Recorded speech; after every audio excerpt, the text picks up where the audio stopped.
Greetings, sirs and madams. I'm Seraphic Zero, and we're playing the Monster Hunter World Beta.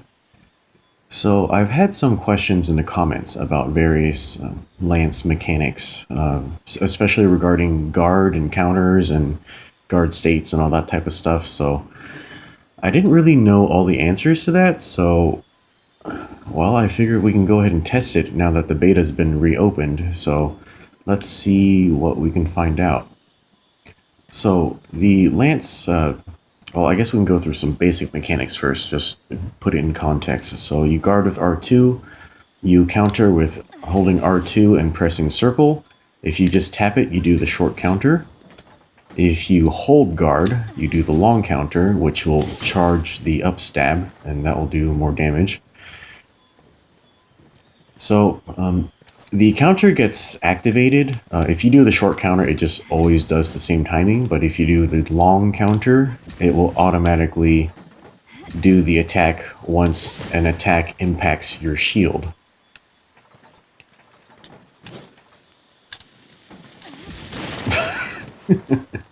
Great. Fucked up the timing. Sorry, the game seems to be reacting a little weird to my controls right now. Come on. There you go. Okay, so you have that type of counter, and there are two different ways you can counterattack with that. If you leave it neutral, you'll do the up stab, but if you hold a direction, you'll do a mid thrust instead. And it will seem to do that no matter what direction you hold. It doesn't seem to allow you to change direction. But if you hold any direction at all, it'll change from a high thrust to a mid thrust. So that mechanic seems to be a little different from the older games, but then again, you couldn't really test things in the older games like this. So there's that. Okay, let's talk about Power Guard. I keep calling it Super Guard for some dumb reason, but it's Power Guard.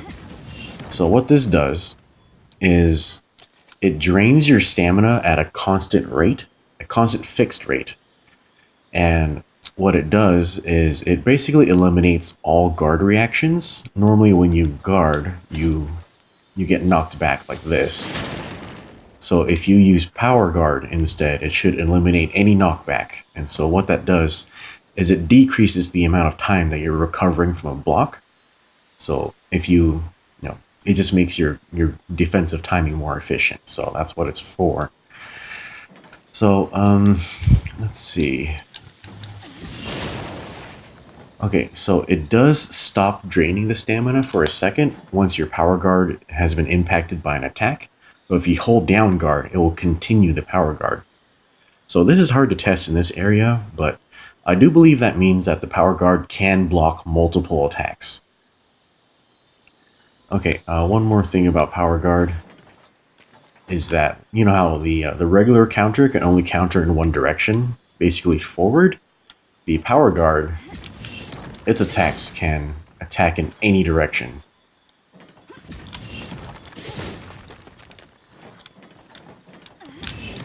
Yeah, and it has that leaping thrust also.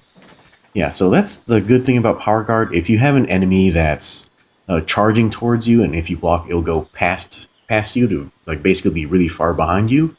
That's an instance where it might be better to use Power Guard because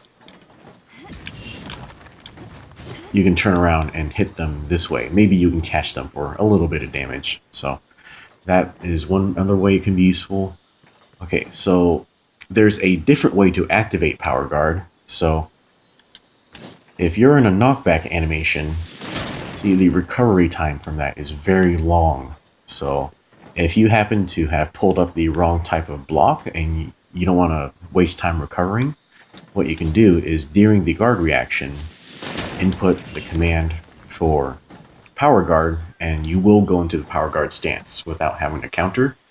And this allows you to shorten your recovery time. And also, once you're in Power Guard, you can do whatever counter attack you need. So that's another effective way of using Power Guard.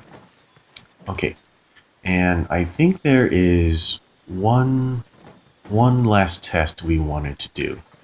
So the question was from like one of the viewers where he was wondering if let's say you know how blocking requires stamina. He was wondering if your stamina is like almost completely used up.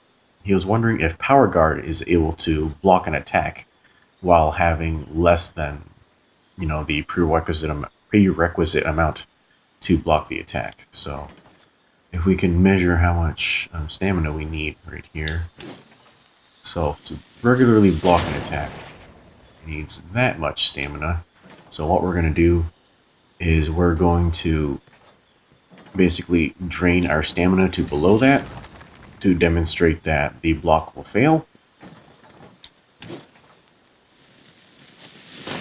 If you don't have enough stamina. Okay, so what I'm going to do now is I'm going to basically redline my stamina and see if the Power Guard is able to block with basically no stamina.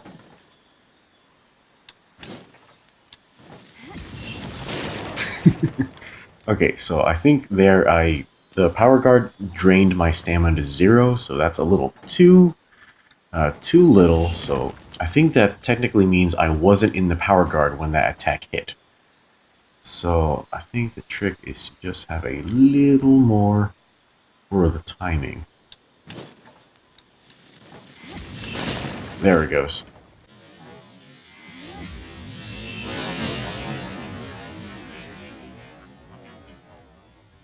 Okay, so you could see that right there my stamina was almost redlined, but it was enough to maintain the Power Guard, and it was able to block the attack. So it looks like it does work the way we guessed it would. So yeah, you can definitely do that in a pinch, but I wouldn't really depend on it just because the timing is so tight and the odds of you pulling that off successfully are sort of low. But it is possible. If you practice it, that's great. It's not really a safe technique to use because, that means your stamina is redlined, and that kind of limits the type of options you have. Alright, so I think that'll be it for now. I think when the full game comes out, I will do a full in-depth analysis of Lance techniques and stuff like that. It'll probably be a lot more in-depth than a lot of other posters will make for Lance. I tend to be detail-oriented, so anyway, hopefully you guys will enjoy that. But I think that'll be it for now. Hopefully you guys found this helpful, and we'll see you next time.